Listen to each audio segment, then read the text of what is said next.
Welcome to Konaseema kitchen. ఈరోజు మీకు నేను పెండ్లం ఫ్రై చూపిస్తున్నాను. ఇది సూపర్ టేస్టీగా ఉంటుంది. ఫ్రై మీకు వీడియోలో చూపించే విధంగా ఉంటుంది. పెండ్లం దీన్ని పైనంతా చెక్కేసుకోవాలి. లోపల రెడ్గా కూడా ఉంటుంది. ఆ రెడ్ కూడా పోయి వైట్ వచ్చే వరకు చెక్కేసుకోండి. వీడియోలో చూపించే విధంగా చెక్కుని మన ఫ్రైకి ఎలా అయితే ముక్కలు కట్ చేసుకుంటామో బంగాళదుంప ఫ్రైకి ఆ విధంగా కట్ చేసుకోండి. పెండ్లంని ముక్కలుగా కట్ చేసుకుని వాటర్లో వేసుకుని సాల్ట్ వేసుకోండి. ఎందుకంటే ఇది బాగా జిగురుగా ఉంటుంది అన్నమాట. సాల్ట్ వేసి బాగా కడగాలి. ఎక్కువసార్లు కడిగితే వాటర్ వైట్గా వస్తుంది. అప్పుడు జిగురంతా పోయినట్టు అనమాట. కడిగేసాక వాటర్ అంతా ఉంచేయండి. ఉంచేసాక ఇంక ఇలా ఉంటాయి పీసెస్. అందులోకి కొంచెం సాల్ట్,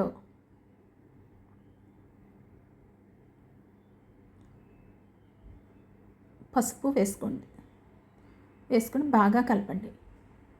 చేతితోటి గట్టిగా కలపకూడదు, ముక్కలు ఇరిగిపోతాయి. పైన కలపండి. ముక్కలకు పట్టేలాగా పక్కన పెట్టుకోండి కలిపి.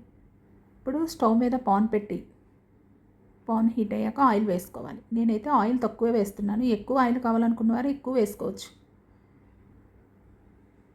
నేనైతే హెల్త్కి మంచిదని తక్కువ ఆయిలే వాడుతున్నాను. నేను కావాలంటే మళ్ళీ వేసుకుందాం, అందుకని తక్కువగా వేసాను. ఇప్పుడు ఇందులోకి మనం తాలింపు వేసుకోవాలి.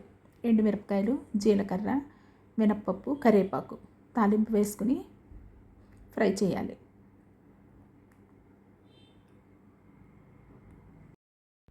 తాలింపు ఫ్రై అయ్యింది. ఇందులోకి పెండ్లం ముక్కలు కట్ చేసుకున్నాం కదా మనం ఫ్రైకి, ఆ ముక్కల్ని ఇందులోకి వేసుకుని ఫ్రై చేయాలి.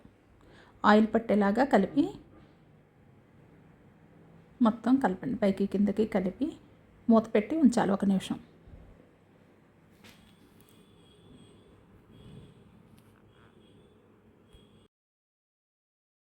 మూత తీసాక ఫ్రైని కలపండి. పైకి కిందకి కలిపి ఇంకా మూత పెట్టాల్సిన అవసరం లేదు. ఇంకా అలా ఫ్రై చేస్తూ ఉండండి. ఒక్కొక్క నిమిషం అలా ఉంచి మళ్ళీ ఫ్రై చేస్తూ ఉండండి. ఇప్పుడు కనుక నేనైతే ఆయిల్ కొంచెం వేసుకుంటున్నాను, సరిపోలేదని కొంచెమే వేసాను.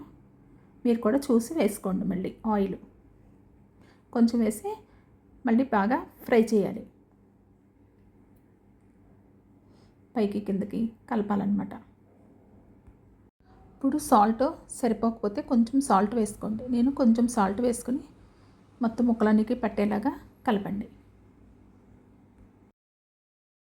పెండ్లం ఫ్రై అయ్యింది. ఇప్పుడు కారం వేసుకుందాం. సరిపడా కారం వేసుకుని ముక్కలన్నిటికీ పట్టేలాగా బాగా కలపండి.